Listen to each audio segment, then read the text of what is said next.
Sayyidina Ahmad bin Isa Al-Muhajir ini punya anak, salah satu nama anaknya Ubaidullah. Lalu kemudian punya anak namanya Alawi. Maka keturunan daripada Alawi ini disebut dengan Alawi. Inilah yang banyak marga-marga fan-fan yang sampai ke Nusantara. Hai, Bahar Semit. Saya Mbak Gimbal, sang putra alam. Saya Mbak Gimbal menantang kamu duel. Kamu boleh menggunakan golok permata duamu yang kamu bangga-banggakan. Ya, saya cukup menggunakan golok ini. Kita duel 1 lawan 1. Bahar, kamu hakim bukan, ulama bukan, MUI bukan, kamu ini ngajah-ajah dari kiri ke kanan. Lucu banget. Yang saya tahu, Ang Deddy Mulyadi bikin patung itu untuk melestarikan seni budaya Sunda, Jawa Barat khususnya, agar cinta seni, agar tidak melupakan seni budaya yang memang harus dilestarikan.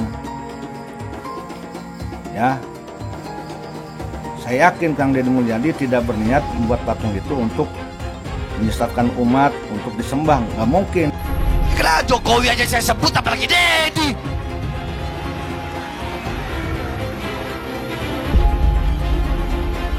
Betul, betul, betul. Saya nggak ada urusan, saya nggak ada urusan, nggak ada urusan saya. Iblis saya makan kok. Deddy lagi. Dengar-dengar mau nyalon gubernur dia. Mau nyalon dia ya, dengar-dengar. Kalau dia sampai jadi gubernur, kemarin Purwakarta jadi kota kemusyrikan. Kalau dia sampai jadi gubernur Jawa Barat, maka Jawa Barat akan dia bikin jadi apa? Jadi daerah yang penuh dengan kemusyrikan, saudara-saudara. Kita bangsa Indonesia tidak boleh diam melihat fenomena ini. Kenapa? Ada indikasi mereka mau menjajah Indonesia. Indikasinya jelas sekali. Ada yang bagian memalsukan kuburan. Di mana-mana dibikin kuburan-kuburan palsu. Alhamdulillah, menurut keterangan beliau juga sudah banyak yang dibongkar. Yang kedua, berita-berita khurafat, dongeng-dongeng khurafat. Untuk apa? Ini yang namanya Ba'alawi, leluhurnya luar biasa, bisa hijrah Mi'raj 70 kali, bisa memadamkan api neraka yang nggak pakai akal. Itu sesuatu yang luar biasa dan dahsyat. Mereka pun menjadi takluk, tunduk, siap diperintah apapun. Tujuannya itu. Dan yang lainnya, ada yang membuat provokasi-provokasi. Saya bersama rakyat, kita dengan rakyat. Jangan coba-coba ganggu rakyat, seakan-akan berpihak kepada rakyat. Dia mau ngadu domba kita pribumi, sementara mereka akan memetik hasilnya. Saya sebagai putra Indonesia, was-was, ngeri, dan waspada. Ini ternyata doktrin-doktrin ini tidak sembarangan. Klaim-klaim mereka sebagai keturunan Nabi ternyata ada tujuan-tujuan untuk menguasai Indonesia. Ini pembongkaran kepalsuan terjadi di mana-mana. Saat ini banyak orang baru sadar telah terjadi penyebaran kebohongan bahwa mereka yang bergelar Habib di Indonesia adalah keturunan Nabi Muhammad dan karenanya bersih dari dosa. Pembongkaran makam Habib palsu juga terjadi. Tentu saja tak semua pemuka Islam yang sebenarnya non-Habib setuju dengan pembongkaran kebohongan ini. Salah satu yang menolak adalah Ustadz Abdul Somad. Pertama-tama menolak Habib, lama-lama menolak Islam, ujung-ujungnya ke sana, ujar Abdul Somad. Ya, Ustadz Somad seperti biasa berlebihan lah. Mempertanyakan Habib sama sekali tak berarti mempertanyakan Islam. Kita semua hanya ingin tahu, benarkah para Habib di Indonesia itu keturunan Nabi Muhammad atau bukan? Nasab Ba'alawi di Indonesia tak tersambung ke Nabi Muhammad. yang percaya sama mereka, ngikutin mereka, mudah-mudahan di akhirat insya Allah dikumpulkan bersama mereka. Tapi yang percaya sama Imat, sama Fuad Pleret, sama Mama Gufron, mudah-mudahan di akhirat dikumpulin sama dia. Lu bayangin seremnya tuh dikumpulin sama Gufron. Gak usah ribet-ribet, kita almarhumah aman ahad, seseorang akan dikumpulkan bersama yang dia cintai. Di mana Anda berada, di situ nanti golongan Anda di akhirat. Maka mudah-mudahan kita semua disatukan oleh Allah Subhanahu wa taala. Perlu ana luruskan. Dan Robito juga harus tahu. Robito berpegang teguh kepada Thariqah Ba'alawi. Silahkan buka kitab Manhajus Sawi. Itu Manhajus Sawi, kitab Thariqah Ba'alawi. Di situ kan Syabil Hasan As-Sindi ketika beliau ditanya, "Arifun jahilun afdal min sab'ina alim." Atau satu syarif yang bodoh itu lebih utama daripada 70 orang yang alim. Itu yang berkata Syabil Hasan As-Sindi. Tuh. Jadi harus tahu, jangan ente pikir itu omongan anak, bukan. Syabil Hasan As-Sindi, silakan buka kitab.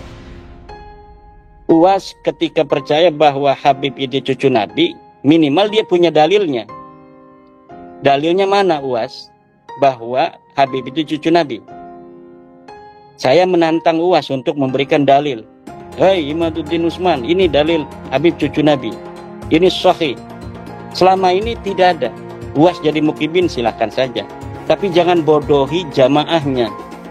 Kenapa Ustaz Abdul Somad tidak mengikuti Al-Quran? Al-Quran melarang kita untuk mengikuti sesuatu tanpa dalil. Tapi Ustaz Abdul Somad kemudian jamaahnya diminta oleh dia agar mengikuti bahwa Habib itu adalah cucu Nabi tanpa ada dalil. Yang jelas adalah apa yang dikatakan oleh UAS bahwa tidak percaya kepada nasab habaib itu sama dengan tidak percaya pada Islam, itu tidak ilmiah, tidak berdasarkan ilmu pengetahuan, dan membawa jamaahnya kepada taklid buta yang dilarang oleh agama Islam. Lama menolak Habib, nanti lama-lama menolak Islam. Pak Habib Bahar yang sangat kontroversial itu kakinya diciumin oleh santri-santri yang ngantri jalan bebek. Sakit hati ketika melihat ada orang keturunan Yaman kemudian disujudi, diciumi kakinya oleh orang-orang pribumi pesek. Bayangkan kemudian ada ulama-ulama Nusantara yang harus cium tangan, cium kaki terhadap Habib-Habib yang berjejer duduk di sofa dengan begitu megahnya. Mereka marah, mereka sakit hati. Karena apa? Karena ada orang sujud di depan orang lain atas nama keturunan Nabi. Ada Habib yang mengatakan, bangsa ini bisa menjadi bangsa yang kuat, yang teguh, tidak kena bencana dan sebagainya karena mencintai para habaib. Para habaib, kan beliau Habib, Pak Novel Al-Idrus. Kemudian dikatakan, siapa yang berani mengkritik, mengkoreksi Habib, maka dia seperti iblis. Orang yang mengklaim sebagai keturunan Nabi tiba-tiba mengatakan kalau ada orang yang mengkoreksi habaib, maka mereka itu adalah iblis atau serupa dengan iblis. Pak Novel Al-Idrus, sorbannya kiai-kiai itu derajatnya ada di bawah kaki dari Habib. Bahkan ketika Habib itu penzina, tukang narkoba, tukang mabok, Habib terbodoh itu 70 kali lipat lebih mulia daripada kiai-kiai. Satu orang Habib yang bodoh lebih mulia daripada 70 kiai orang Jawa. Kan ngomong gak bener itu. Habib walaupun zina, walaupun minum arak, pasti masuk surga. Walhasil mereka ini menganggap diri mereka super. Kiai-kiai Jawa yang bukan Habib di bawah mereka. Ini orang yang mengaku keturunannya ini mulutnya kotor banget. Orang ngakunya keturunannya Nabi Muhammad. Yang mengaku keturunannya mulutnya kotor, caci maki sana sini. Habib bodoh itu masih lebih utama daripada orang yang berilmu. Telapak kaki Habib yang maksiat, yang nakal, yang kotor dibandingkan kepala kiai yang pakai sorban masih lebih mulia telapak kaki Habib yang maksiat tersebut. Satu kaki Habib itu lebih tinggi, lebih mulia dari 70.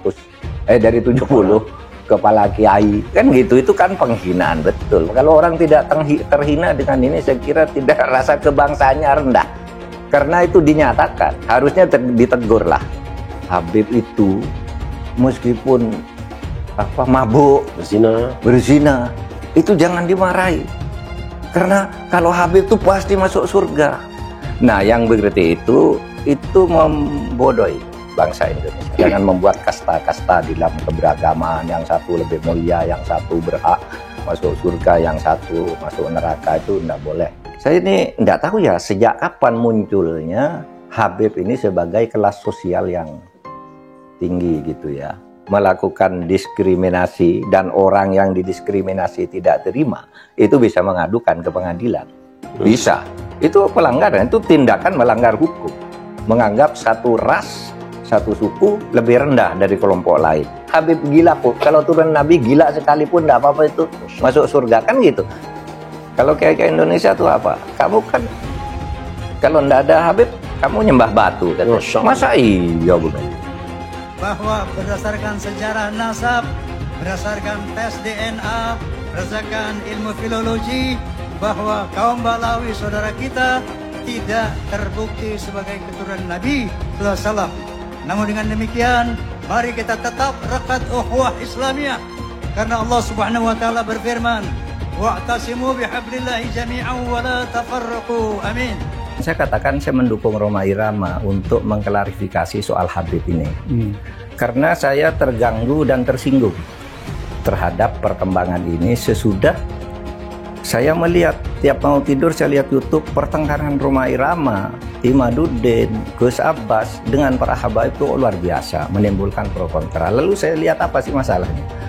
Kalau saya sendiri pribadi, mau Habib itu turunan Nabi atau tidak, kalau salah ya kita koreksi, tidak apa-apa. Tetapi yang lebih dari itu, kemudian ternyata muncul klaim-klaim bahwa Republik Indonesia itu ada karena Habib.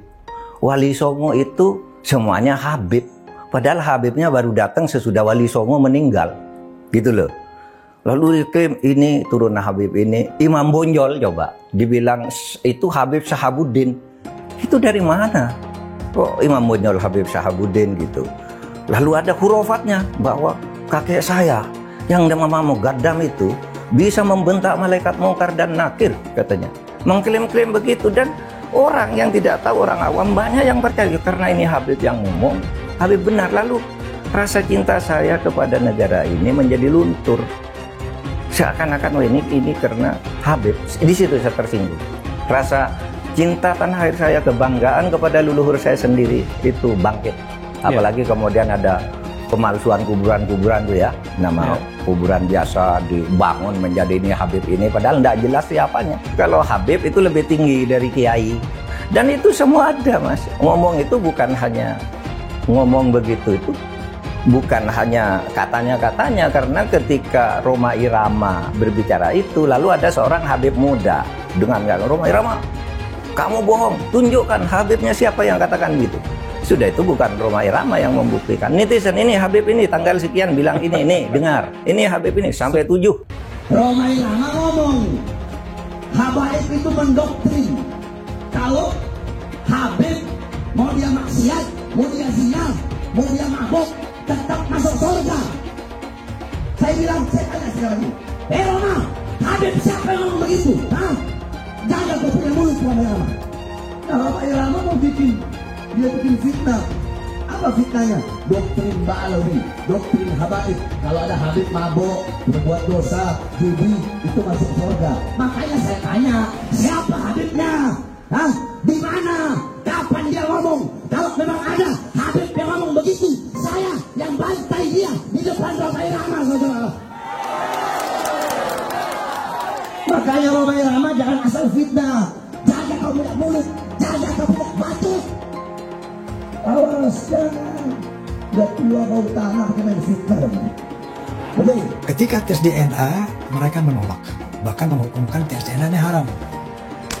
Ini kan lebih nambah lagi kecurigaan umat bahwa dia tidak mau tes DNA karena takut ketahuan aslinya. Sementara secara internasional telah terdeteksi bahwa Ba'alawi ini dari beberapa pemeriksaan dari kalangan mereka yang dari Yaman dan dari sini, beberapa orang telah terkonfirmasi haplogrupnya adalah G. Sementara keturunan Nabi adalah haplogrupnya adalah J1. Ini diskursus yang internasional loh, bukan diskursus nasional gitu.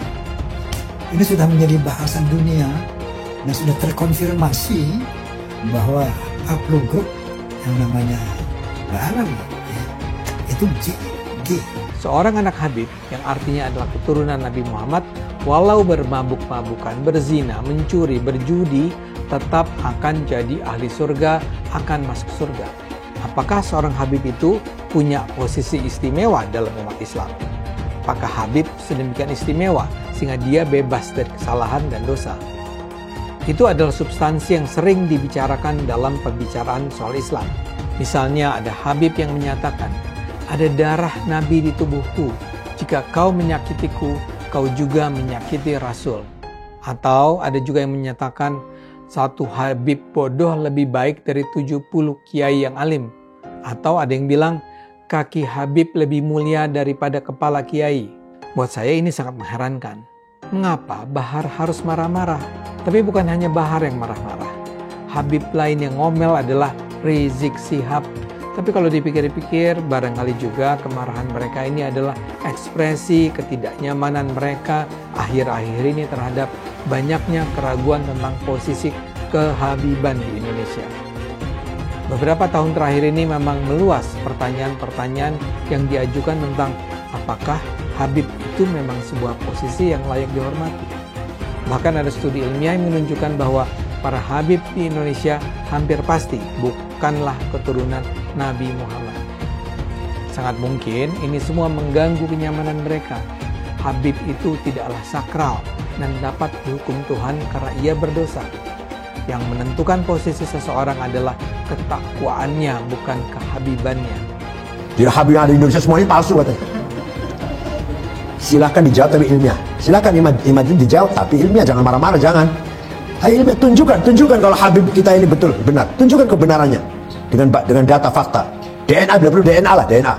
Banyak orang hari ini jadi mempertanyakan nasab para habaib atau klan Ba'alawi yang ada di Indonesia. Kenapa kemudian diragukan bahwa mereka ini adalah keturunan Nabi Muhammad SAW? Karena para habib-habib ini itu sudah keterlaluan gitu ya. Mereka sudah kayak merasa di atas angin gitu ya. Terus kemudian mau bertindak semena-mena. Dari pernyataan Bahar itu, kita jadi kemudian semakin meragukan gitu, semakin curiga. Oh, jangan-jangan emang nggak ada nasabnya gitu. Penelitian Kiai Imaduddin ini ditemukan bahwa ternyata para habaib yang ada di Indonesia dari klan Ba'alawi ini nggak ada silsilahnya kepada Nabi Muhammad SAW. Sekarang coba buktikan bahwa para habaib yang ada di Indonesia itu adalah keturunan Nabi Muhammad SAW. Nasabnya seperti apa? Sudah setahun lebih para habaib ini diberikan waktu untuk memberikan bukti. Ternyata mereka tidak mampu untuk membuktikannya. Keturunan Nabi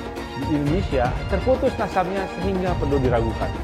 Perdebatan soal keaslian keturunan Nabi semestinya sudah cukup menyadarkan umat bahwa silsilah dicatat oleh manusia dan karenanya bisa mengandung gaib. Terbongkarnya jual beli gelar Habib merupakan bukti lain bahwa status Habib bisa saja didapatkan dari rekayasa. Karena itu, fanatisme terhadap keturunan Nabi patut dikritik. Hal itu juga mengingkari kodrat bahwa setiap manusia terlahir setara. Jangan lupa, umat Islam di jagat raya salatnya tidak akan diterima oleh Allah Subhanahu wa taala kalau tidak mau mendoakan Habib. Umat Islam mulai gaya, mulai mengkoreksi Habibnya, mulai mengkoreksi ulama-ulama dari anak cucu Nabi Muhammad SAW. Orang yang seperti itu mirip dengan iblis. Habib Bahlul lebih baik para 70 kiai. Keyakinan apa gitu ya. Kalaupun ini hadis, itu harus ditolak. Nggak mungkin itu hadis. Karena hadis harus korelasi dengan Al-Quran. Dan yang kedua, hadis itu harus cocok dengan logika. Ini nggak ada dasarnya, apalagi kitab gitu. Para habib ini mencoba ya membangun kasta baru dalam Islam gitu. Kasta. Tolonglah saudara-saudara yang mengaku suriat Nabi itu jangan dirusak lah yang sudah berjalan selama ini. Jangan dipecah dengan adanya kasta-kasta baru, mengatasnamakan Tuhan, mengatasnamakan Nabi Muhammad.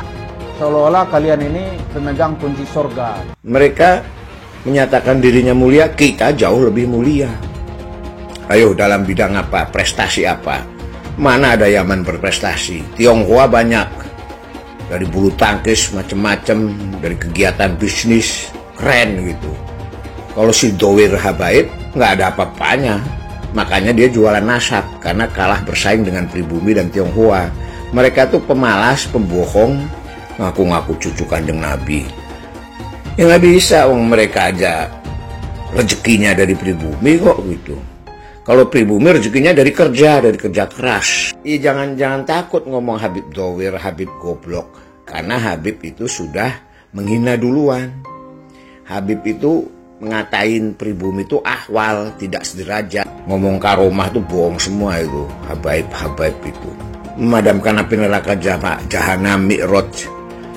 Berapa kali? 70 kali sehari. Datuknya itu bisa membuat rantai emas dari yang dibentangkan dari langit ke bumi. Ya kan goblok gitu. Itu gitu, goblok gitu. Nggak masuk akal gitu. Kenapa? Goblok ya nggak apa-apa, gue bilang goblok Habaib. Karena Habaib sudah mengatain gua ahwal, sudah mengatain gua tidak sederajat. Satu Habib, walaupun Habibnya jahlun, maksudnya bodoh kata Iwan, itu ukurannya perbandingannya amat 70 kiai yang alim. Kami adalah majikan kalian, kami adalah pemilik bangsa, kami adalah pemilik kedaulatan nasional. Hai teman-teman, tahun ini adalah tahun yang bagus untuk trading di market kripto, terutama Bitcoin dan kripto lainnya. Teman-teman bisa gunakan kesempatan ini untuk mencari cuan dengan trading di market kripto. Untuk trading, teman-teman cukup registrasi dengan menggunakan link di kolom deskripsi, lalu deposit, tentukan apa yang ingin kalian tradingkan, lalu tekan tombol buy. Sesimpel itu. Jika ada pertanyaan, teman-teman bisa hubungi WhatsApp di kolom deskripsi. Saya juga mau mengajak teman-teman untuk bergabung di komunitas trading yang ada di kolom deskripsi. Di sana saya akan memberikan sinyal trading yang bisa teman-teman ikuti.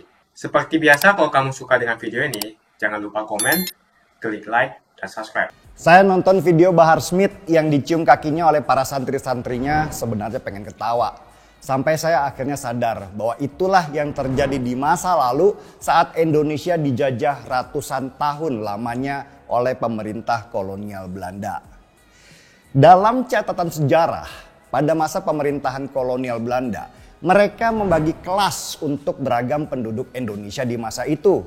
Dan itu tertuang di Undang-Undang Kolonial Belanda tahun 1884. Kalau melihat video bagaimana Bahar Smith begitu angkuhnya duduk dan menerima cium kaki dari para santrinya tanpa sedikit pun usaha dari dia untuk menolak karena risih, maka makin jelaslah bahwa di sebagian masyarakat Indonesia mental terjajah atau mental budak itu masih berbekas.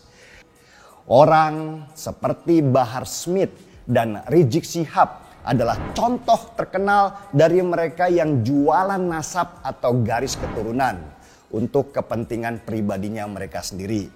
Mereka kaya dari menjual nama Nabi dengan memelihara umat-umat yang bermental budak dengan ancaman bahwa menyakiti cucu Nabi itu sama seperti mereka menyakiti Nabi sendiri. Orang yang bergelar Habib buat mereka ini lebih layak diberikan donasi daripada orang miskin di sekitar. Kenapa? Karena digelar Habib itulah ada harapan bahwa para cucu Nabi itu bisa mengubah takdir hidup mereka yang miskin atau sedang terjerat masalah. Kalau harus donasi ke orang miskin juga buat apa? Wong sama-sama miskin, sama-sama nggak bisa mengubah takdir. Tapi mau bagaimana lagi? Itulah yang terjadi sekarang ini. Semakin banyak orang yang terjebak untuk memuja gelar seseorang, mereka akan semakin merendahkan dirinya sendiri. Mereka tidak bisa menemukan dirinya dan kebanggaan akan dirinya. Sehingga bahkan hidupnya diserahkan kepada mereka yang bergelar Habib. Di saat cuci otak itu berhasil, maka orang-orang ini menjadi objek yang gampang sekali dikapitalisasi. Rezeki yang mereka dapat dari keringat mereka sendiri, mereka persembahkan dalam bentuk donasi dan sumbangan buat majelis internal. Hanya karena menganggap bahwa ini bagian dari perintah Tuhan. Itulah kenapa dari beberapa keturunan Arab mereka masih setia memegang gelar Habib sebagai tanda bahwa mereka punya darah biru sebagai keturunan Nabi Muhammad. Darah biru ini yang memungkinkan mereka untuk mengkapitalisasi segala hal yang berhubungan dengan Nabi, baik berdasarkan sejarah maupun berdasarkan penafsiran dari mereka sendiri.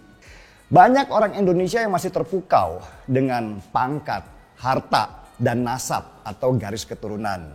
Ketika berhadapan dengan orang yang berpangkat, berharta, atau berketurunan raja misalnya, mereka langsung rendah diri sehingga tanpa sadar kehilangan dirinya sendiri. Mereka takut kalau membantah orang-orang yang kelasnya di atas mereka, mereka akan mendapatkan hukuman. Entah itu hukuman di dunia atau nanti di akhirat. Dan mungkin karena begitu lamanya kita dijajah, sampai gak sadar bahwa mental sebagian dari kita berubah menjadi mental budak. Orang yang selamanya ada di bawah untuk diinjak, dimanipulasi, dan dianggap tidak ada. Mental inilah yang menjadikan negara ini sulit keluar dari status negara berkembang. Masih untung kita tidak masuk di kategori negara terbelakang.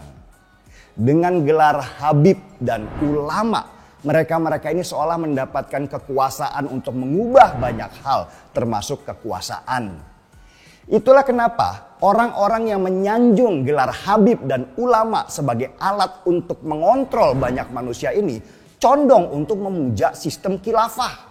Karena sistem khilafah itu akan memuluskan jalan mereka untuk berada di puncak kekuasaan dan membuat mereka akan semakin kaya secara material. Sistem khilafah itu adalah sistem di mana pemerintahan akan diisi oleh banyak ulama-ulama. Padahal yang namanya ulama, mereka boleh pintar secara ilmu agama, tapi belum tentu cocok untuk ada di sistem pemerintahan. Apakah itu perilaku Nabi? Jelas bukan. Mereka jauh dari itu. Mereka hanyalah orang yang ingin menjadi seperti Nabi, tapi tidak kuat secara mental ketika mendapatkan sanjungan. Gelar Habib diobral-obral seolah itu sebagai anugerah untuk mendapatkan kemuliaan di dunia. Cobalah lihat Rizik dan Bahar. Mobil mereka bagus-bagus, rumah mereka besar-besar, pakaian mereka mahal-mahal.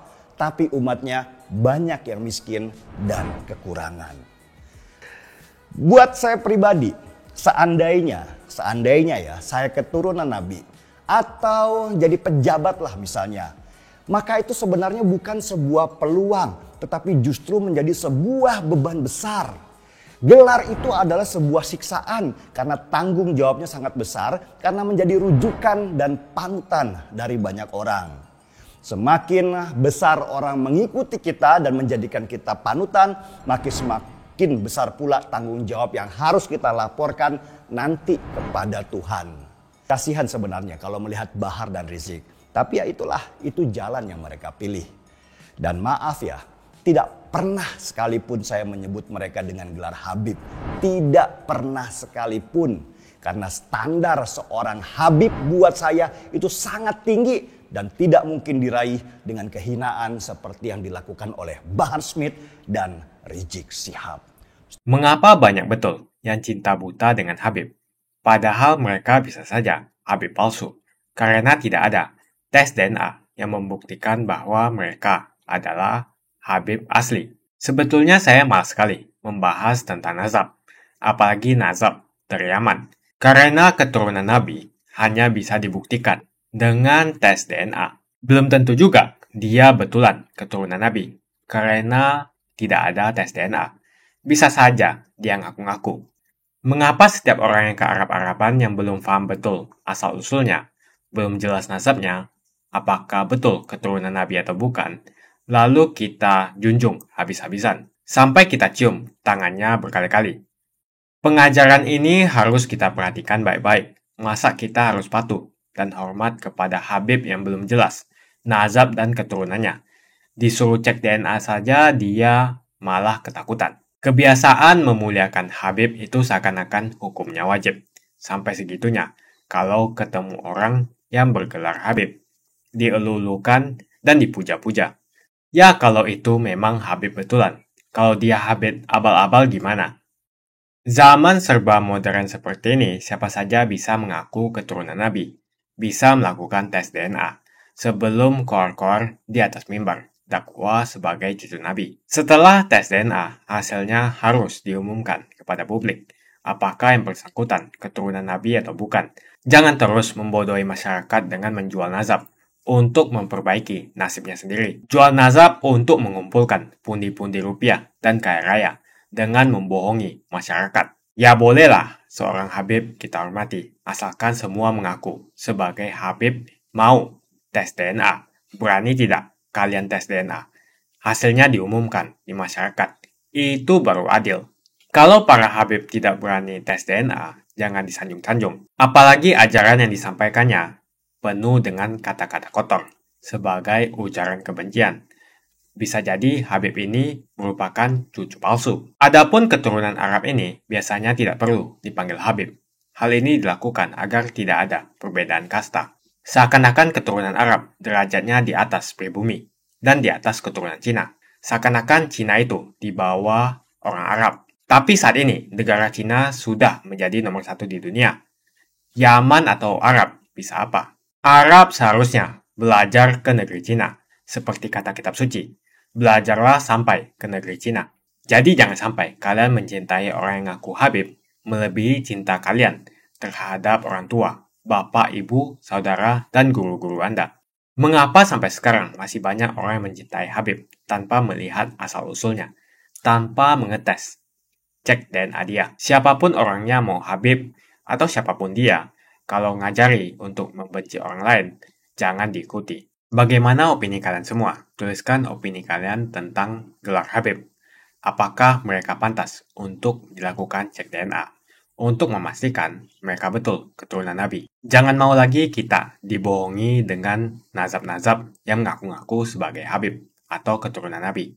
Harus ada cek DNA yang membuktikan betul bahwasanya mereka memang keturunan Nabi, supaya rakyat tidak dibodohi lagi. Jika kalian setuju dengan pendapat saya, pastikan Anda semua like video ini.